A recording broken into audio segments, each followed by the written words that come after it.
It's time to get your checking account to zero with free checking from PenFed. That's zero ATM fees, zero balance requirements, and zero time spent waiting for your paycheck to direct deposit because you can receive it up to 2 days early. Open your account with just $25 and see how big zero can be. Apply online today at PenFed.org/free checking. Early direct deposit eligibility may vary between pay periods and timing of payer's funding. To receive any advertised product, you must become a member of PenFed, insured by NCUA. Hello, it is Ryan, and I was on a flight the other day playing one of my favorite social spin slot games on ChumbaCasino.com. I looked over at the person sitting next to me, and you know what they were doing? They were also playing Chumba Casino. Coincidence? I think not. Everybody's loving having fun with it. Chumba Casino is home to hundreds of casino-style games that you can play for free anytime, anywhere, even at 30,000 feet. So sign up now at ChumbaCasino.com to claim your free welcome bonus. That's ChumbaCasino.com and live the Chumba life. No purchase necessary. VGW. Void where prohibited by law. See terms and conditions. 18+. And now, stay tuned for the program that is rated tops in popularity for a longer period of time than any other West Coast program in radio history. The Signal Oil program, The Whistler, transcribed for Christmas by the Signal Oil Company to enable the cast and the entire production staff of The Whistler to enjoy Christmas Day at home with their families.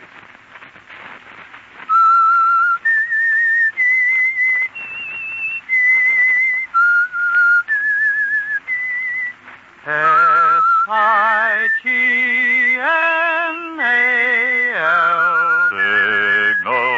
Signal gasoline. Signal, the famous Go Farther gasoline, invites you to sit back and enjoy another strange story by The Whistler. For extra driving pleasure, the signal to look for is the yellow and black circle sign that identifies Signal service stations from Canada to Mexico. And for Sunday evening listening pleasure, the signal to listen for is this whistle that identifies the Signal Oil program, The Whistler.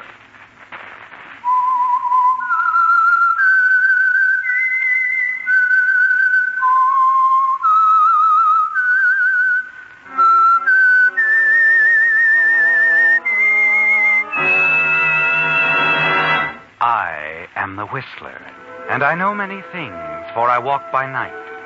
I know many strange tales hidden in the hearts of men and women who have stepped into the shadows. Yes, I know the nameless terrors of which they dare not speak. And now, for the Signal Oil Company, The Whistler's strange story. Letter from Cynthia.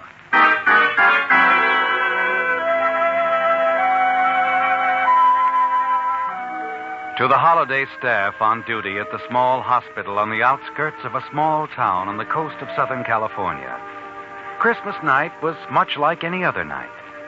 Not quite, of course, for the spirit of the season was in the air. A tree austerely but beautifully decorated in a motif of silver and white stood majestically alone in the center of the reception lobby. The attractive receptionist at the desk, who doubled on the switchboard at night, glanced eagerly at a dozen festively wrapped packages and presents left for her earlier in the day by various members of the staff. From the church across the street, the soft melody of a Christmas carol floated through the open window on the far side. The sound of footsteps descending the stairs on the right caused the girl to glance up as one of the newer doctors who was serving his internship strolled casually to the desk. Thought I'd come down for a little breather. Kind of slow tonight, Patty. Is that bad for Christmas night? What do you want from Santa Claus anyway, Dr. Andrews? A couple of emergency appendectomies? No, I didn't mean that. I just meant it's kind of... Oh, sure, I know. And it suits me fine. I got 2 hours sleep today and 8 hours in front of me here at this desk. Oh, that's bad, Pat. You'll never see your grandchildren if you keep that up. People were dropping in all day long. You know how it is Christmas Day. Good night, Patty. Hope you had a nice Christmas. Oh, I did, Dr. Peters. Thanks for the nice present. You're welcome. Good night, Doc. Good night, Neil. Yeah, Patty, it's like I said. A gal like you needs 8 hours sleep a day. Did you get 8 hours sleep today, Doctor? 10. You would. You know, you're an odd man, Dr. Andrews. Odd? Well, how do you mean? I mean, I don't know. You act like there's something bothering you. Like there's something on your mind all the time. Well, maybe there is. Well, everybody has things on their mind. You could still go out and dance, have fun, like the other doctors do. The single ones, I mean. Too busy. I'm still an intern, you know. Make it sound like a sentence. Yes? Outside line? Yes, sir. Oh, here, Doctor, I almost forgot. Maybe this pretty pink envelope will change your viewpoint. A letter. When did this come? I don't know. I just came on duty 10 minutes ago. Why don't you open it? What? Dr. Andrews, your hands are trembling. I believe your viewpoint's changed already.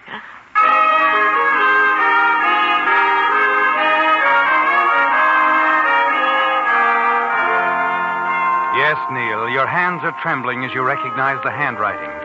Read the return address on the envelope. The address of lovely Cynthia Walker. She's out of your life now, isn't she, Neil? No. She'll never be out of your life, will she? You're just out of hers. You walk across the lobby, choose a chair near a light, and stare into space for a moment. The memory of that last moment with Cynthia crowding every other thought from your mind. It isn't pleasant to recall, is it, Neil? The unfortunate accident that cost you your reputation, your position, and the love of Cynthia Walker. At the very beginning of your career as an intern in an important hospital. You remember Cynthia's thoughtless, angry words that followed. Yes, looking back to that day more than a year ago, it's hard to believe now that a few hours could have made so much difference in your future. But they did. And as you try to read the words on the scrap of paper, Cynthia's letter in your hand, you know that one man is responsible for it all. Charles Arthur Bennett, the man who lied when the truth would have cleared you. Charles Arthur Bennett, the man who called himself your best friend.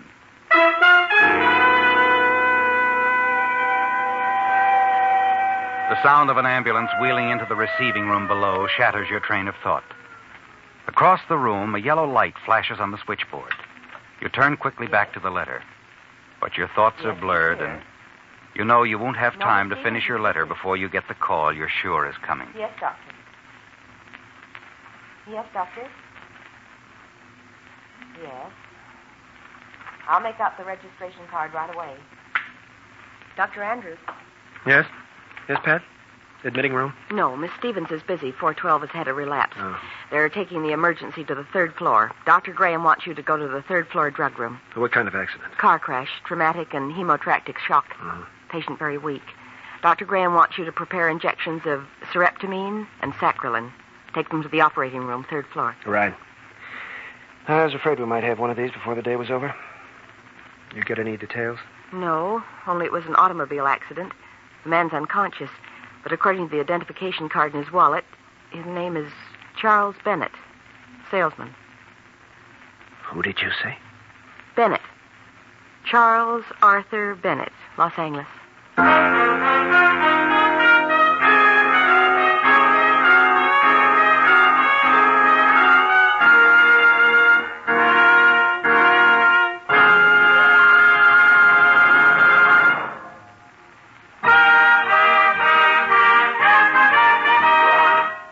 Because this is Christmas Day, Signal Oil Company has asked me to skip the regular message about Signal gasoline so that we can enjoy a few extra chuckles over Christmas limericks sent in by you Whistler fans. Tonight's first $20 Signal gasoline book goes to Mrs. E. Morrow of La Jolla, California, for this limerick. Said Santa when boarding his sled, "This year I'm using my head. It's signal for me, I'll go farther, you'll see," and over the rooftops he sped. Signal, signal, signal gasoline. Your car will go far with Go Farther gasoline. Tonight's second $20 Signal gasoline book goes to Victor Ehrman of Long Beach, California, for this limerick. A child asked his father one day how St. Nick went so far on his sleigh. The wise father replied, "He can take that long ride, 'cause his reindeer drink signal, they say." Signal, signal, signal gasoline. Your car will go far with Go Farther gasoline. Our only regret is that Signal could not have added a $20 coupon book to every Whistler fan's Christmas stocking. But we do hope that yours was filled with all the good things you wanted and more.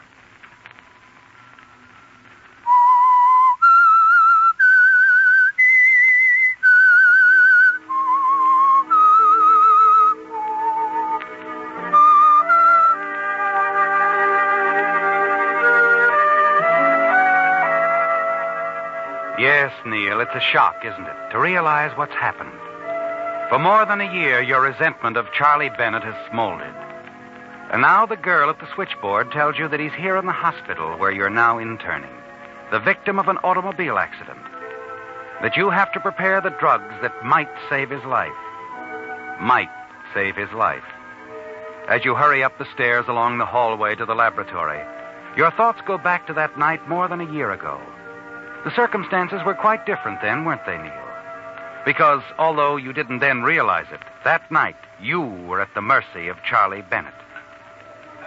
The night which began at a birthday party for Charlie Bennett more than a year ago at the home of a mutual friend. But as far as you were concerned, there were just the three of you. Cynthia, Charlie, your best friend, and you. Yes, Neil, things were much different then. Oh, it's a wonderful party. I wish I didn't have to leave right in the middle of it. Well, if you must, you must. I'll drive you home. No, darling, I've already phoned for a taxi. Now, this is the first time you've been off duty from the hospital in a long time. I want you to stay here and relax and have fun. Okay, but I might get into trouble, you know. I trust you. You're a big boy now. Or I wouldn't have told you I'd marry you. Have you told Charlie? No, not yet. I'll tell him tomorrow. I don't want to seem conceited, but, well, telling him tonight that I'm going to marry you, it just might spoil his birthday party. Yes, it would. By the way, where is Charlie? Oh, he's around. Over in the corner, I think.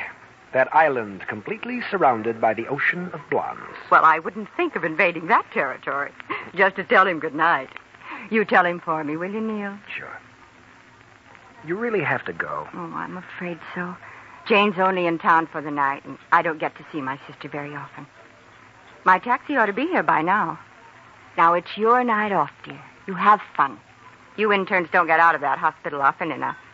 And besides, the champagne is wonderful. Anything you say, darling.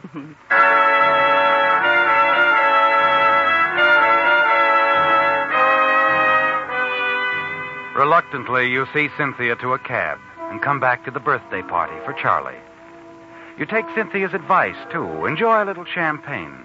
Make party talk with other friends, and you do have a good time, Neil. You relax for the first time in weeks. In another hour or two, most of the crowd is gone, and finally you even convince Charlie that it's time to go home. And in the lobby going out. Why don't you leave your car here, Charlie, and go home in style, like I am? What do you mean, in style? Leave your car here. Get a taxi. Hey, what's the idea? I can drive. Oh, don't tell me the good doctor's in his cups from a little champagne. Oh, no, not really, but I just don't want to do any driving, that's all. Well, you don't have to do any. A little bit of champagne didn't bother me. Look, tell you what. We live close to each other. We'll use your car, and I'll pick mine up tomorrow. I'd sure rather take a taxi. Oh, aren't any taxis around anyway? There's a stand about 3 blocks away. Not at night, Neil. Oh, besides, you'll need your car to get to the hospital in the morning. Come on, Neil, boy. I'm okay. All right, if you're sure. Let's go. But take it easy now.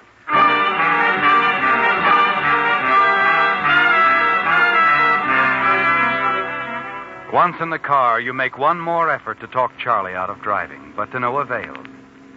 You're getting a little weary of the slight argument, so you let him drive your car.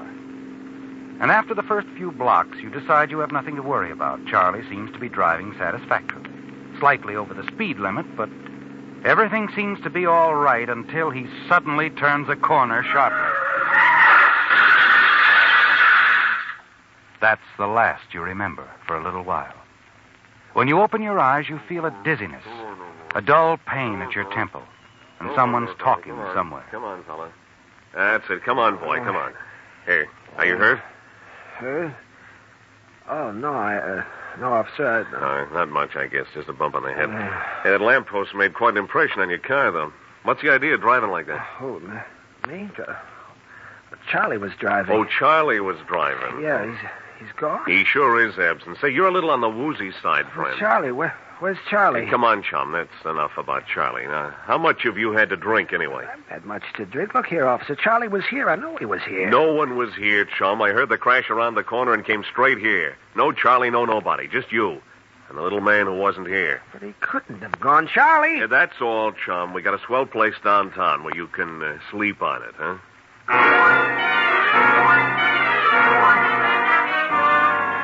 It's like a nightmare, isn't it, Neil?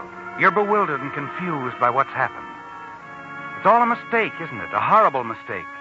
And Charlie will show up soon and explain everything. Then you're booked at police headquarters and spend the rest of the night pacing back and forth in jail. Finally, in the early morning, someone is there to put up your bail. Hello, Cynthia. Hello, Neil. I came as quickly as I could. Thanks. Thanks for, springing me. Come along, Neil. I'll drive you home. How did you find out I was here? Well, the whole story is in the morning papers. And it mentions your connection with the hospital, too. I suppose so. Dr. Rogers called me about it. He was quite concerned. Well, he needn't have been. We'll get this whole thing cleared up in no time. No time at all. Oh, I hope so, Neil. Sure. As soon as I see Charlie Bennett. Charlie? Yeah, you'll tell him what really happened. He was driving the car. It was all his fault. I was just... What's the matter, Cynthia? Why are you looking at me like that? Well, I've already talked with Charlie. Well, he told you then how it really happened. Charlie said he wasn't with you last night when it happened. He took a cab. He went home alone. It leaves you stunned, doesn't it, Neil? You're certain there must be some mistake. But once Charlie understands how much it means to you, he'll realize what's happened and tell the truth. It's too late to prevent the unfavorable publicity for the hospital, but at least you could be cleared in Dr. Rogers' eyes and in Cynthia's. You see Cynthia safely home and then take a taxi directly to Charlie's apartment. He isn't there, but the desk clerk lets you in and you settle down to wait and to think. Nearly 2 hours later, a key sounds in the door. Neil. Hiya, pal. Why didn't you tell me you were coming? I would have waited. I didn't plan on it. The desk clerk let me in. You talked to Cynthia on the phone this morning, didn't you, Charlie? Cynthia? Yeah, crack of dawn, naturally. She was worried about you. Naturally. And what did you tell her? Oh, that's what's worrying you, huh? Well, I didn't really mean to do it, Neil, but I had to. Want a drink? No. Mind if I have one? Look, Charlie, I'm trying to give you a chance to explain. Okay. No reason to get sore. You lied to Cynthia. Why? Well, I told you I had to. You know, as a salesman, I have to drive a car to make a living, What's Neil. that got to do with it? Only everything, that's all. Look, Neil, I didn't bother to mention it to anyone, but I was in a scrape 3 weeks ago. I got hauled up for driving under the weather. I got off with a fine and a warning that time. Wait a minute. You mean you deliberately let me take the rap for your accident last night? Well, I tell you, I couldn't help it. Do you know what a spot this has put me in? The hospital has a reputation they're pretty jealous of, you know. Sure, and I've got a job. And so have I. I think you'd better put down that drink and get your coat on, Charlie. Why? Because you're coming with me to explain to Dr. Rogers. Then we're going together to see Cynthia. Oh, what good would that do? It's all over now, Neil. You mean you're refusing? I mean I went home in a taxi last night alone. Told my story once, and I don't see anything to gain by changing it now.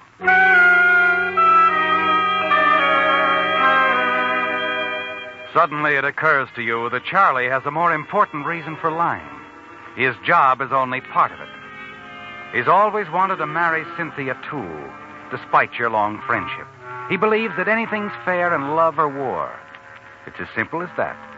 And with you out of the way, he's sure he'll have a clear field. And Cynthia, after all this, what about Cynthia, Neil? You have to be sure. Can you be sure of Cynthia now? Neil, I just can't understand it. You don't believe me, do you? But you do believe Charlie. Why would he lie about a thing like this? Because with me out of the way, he thinks he could marry you. Neil, I've known Charlie for years. He wouldn't do a thing like that. Besides, he's your best friend. Oh, yeah. He's proved that, hasn't he? Neil, aren't you forgetting that Charlie wasn't found in the wreck? That you were? You all alone? Your story is, well, it's too fantastic. The police don't believe it. And Charlie says it couldn't have been that way. And you, Cynthia? What do you say? Oh, Neil, what can I say? Do you think I want to believe this? And Dr. Rogers, the hospital, what do they say? Naturally, I resigned. I couldn't do anything else. I don't blame them for what they think, any of them. But I know I'm right, and... Never mind, Cynthia. Guess there's no use in going over all that again. Neil, you're not going. Well, why not? I don't seem to be getting anywhere. What's going to happen, Neil? Well, do you think you'll be able to get an internship somewhere else? I think so. I'm just as qualified as I ever was. My previous record was good, and I've learned a lot. Sorry this has been too much for you, Cynthia. I haven't You wouldn't consider marrying a man you didn't believe, would you? I want to believe you, Neil. More than I ever wanted to believe anything. Well, maybe you will someday.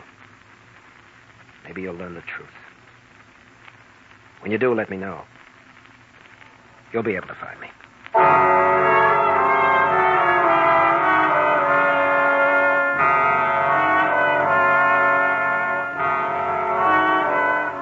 Yes, it all happened more than a year ago, didn't it, Neil? You cut off all contacts with your friends in Los Angeles.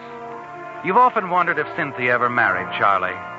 And every time you've wondered, your hatred toward him has grown deeper. You've often thought of killing him, haven't you? Yes, often. And now on Christmas night, more than a year later, in a small, out-of-the-way hospital, fate places the life of Charlie Bennett squarely in your hands. The switchboard operator has told you that he's in the operating room unconscious, seriously injured in an auto accident. And you've been assigned to prepare the medication which will spell life or death for him. Just a little too much, or not quite enough. It's almost too easy, isn't it? Not the slightest suspicion will be attached to you. You smile as you enter the drug room and find another intern there. What's the emergency, Neil? Car wreck. You assisting? No, just preparing the sereptamine and saccharin shots. Well, must have been a pretty bad accident. Yeah, I'm afraid so. You ever stop to think about the power of these drugs? Just the right amount means almost certain recovery. And too much or too little, oblivion. Do you always get this philosophical at Christmas? No, but I guess this case made me think about it more than usual. You see, I know the guy. Oh, friend? You said it. What a friend. Oh, kind of an unusual situation, isn't it? A very unusual situation.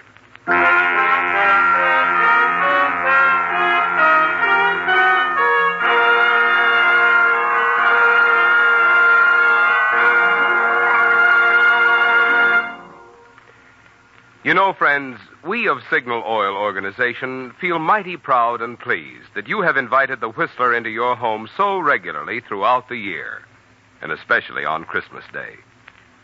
For all of us of the cast, I want to express our own sincere appreciation, too. During the 7 consecutive years that the Whistler has been broadcast by Signal Oil Company, many of us have had the pleasure of celebrating Christmas with many of you a number of times. And believe me, we feel it a real honor that you consider us a part of your entertainment family. Tonight, on behalf of Signal Oil Company and the independent signal dealers who serve you in the states of California, Oregon, Washington, Idaho, Nevada, and Arizona, I want to say we hope that your Christmas has been a merry one. May your new year be filled with peace, prosperity, and the good health with which to enjoy the many blessings of living in the good old USA. Well, Neil, the die is cast, isn't it? You've donned your sterile mask and gown and prepared the injection, carried them to the operating room, where you placed them on the instrument tray, without even a glance at the masked, sheet-covered patient. You note Dr. Graham's nod of dismissal and quietly leave the operating room, where Charlie Bennett's chance for life or death lies squarely in your hands. You never dreamed you'd have such an opportunity, did you, Neil? After removing your mask and gown, you return to the hallway, wait by a window near the operating room, as the melody from the church again drifts in through the window. You wonder whether you're glad or sorry at what you've done. Then you remember the disgrace Charlie Bennett brought on you, your shattered hopes, the happiness you might have had with Cynthia. And you know the answer. Even if you could, you wouldn't change the situation in the slightest. You pause under a ceiling light and decide to finish Cynthia's letter. And now, as another Christmas approaches, I realize how hasty I seemed in my judgment. Suddenly your heart beats faster as you realize she's still Miss Cynthia Walker. You can almost hear the words as the melody of her voice haunts your memory. But you were even more hasty in your action. Your sudden, abrupt leaving, not letting me know where you were. I know now how wrong I was to doubt you, but even when my doubts were deepest, I loved you. You told me once a woman loves in spite of a man's weakness, not because of his strength. Remember, Neil? Well, so it was, and is, with me and you. I haven't changed, and I can't believe that you have. Merry Christmas, Cynthia. You turn away, stare out the window. Suddenly you're horrified and ashamed that you, a doctor, bound by the sacred oath of Hippocrates, have allowed your hatred for Charlie Bennett to bring you to the point that it did. Finally, the door to the operating room opens. The still form is wheeled silently past you. You continue to stare out the window. You light a cigarette and wait for Dr. Graham to emerge from the operating room. As he opens the operating room door and enters the hallway, you walk slowly toward him. How's the patient, Doctor? Well, patient's going to be all right. I'm glad you were around. Sereptamine's a godsend. May I have a cigarette, Andrews? Oh, sure, Doctor. Oh, thank you. I wish sereptamine had been available when I first started practice. Matter of fact, I wish I were young like you, just beginning. Oh, you'll be a great doctor one day, Andrews. Will I? I'm sure of it. You're honest. Duty comes first with you. Why, you could no more evade it than commit murder. No, I guess I couldn't. But I almost made a terrible mistake a little while ago. A mistake that could have been fatal to your patient. But you didn't. No. No, and I don't think I'll ever be tempted to make a similar mistake again. I'm sure you won't, whatever it was. No, the practice of medicine's in your heart, above everything. Yes, I guess it is. Oh, it is. I've always known that. That's why I appointed you. Thank you, Doctor. When can I speak with Mr. Bennett? Oh, any time you wish. He's lying down in my office. Bennett wasn't seriously injured, just knocked out temporarily. He was driving the car. You mean someone else was... Oh, our patient was the young lady with him. It seems they were on the way out here to the hospital to see one of our interns. She'll be okay. Doctor, who was she? Well, her name's, Walker. Cynthia Walker.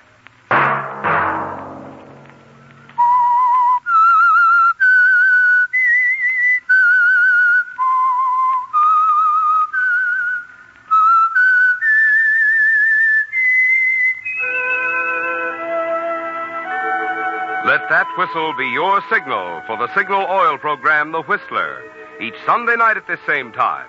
Brought to you by Signal Oil Company, marketers of Signal gasoline and motor oil, and fine automotive accessories. Remember, if you would like the fun of having your friends hear a limerick of yours on The Whistler, the address to which to send it is the Signal Oil Company, Los Angeles 55, California. All limericks become the property of the Signal Oil Company. Those selected for use on The Whistler will be chosen by our advertising representatives on the basis of humor, suitability, and originality. So, of course, they must be your own composition.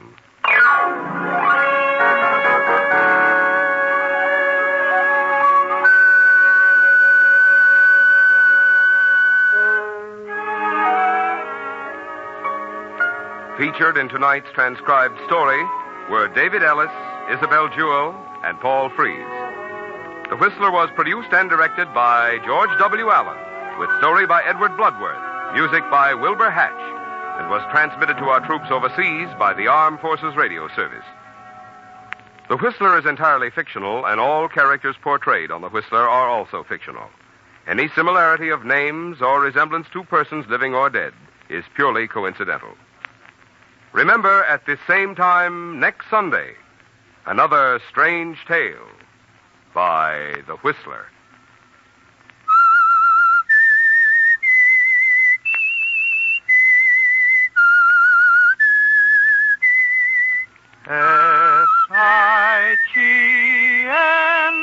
S-I-G-N-A-L. Signal gasoline. Marvin Miller speaking for the Signal Oil Company. This is CBS, the Columbia Broadcasting System. Lucky Land Casino, asking people, what's the weirdest place you've gotten lucky? Lucky? In line at the deli, I guess? Aha, in my dentist's office. More than once, actually. Do I have to say? Yes, you do. In the car before my kids' PTA meeting. Really? Yes. Excuse me, what's the weirdest place you've gotten lucky? I never win and tell. Well, there you have it. You can get lucky anywhere, playing at LuckyLandSlots.com. Play for free right now. Are you feeling lucky? No purchase necessary. Void where prohibited by law. 18+. Terms and conditions apply. See website for details.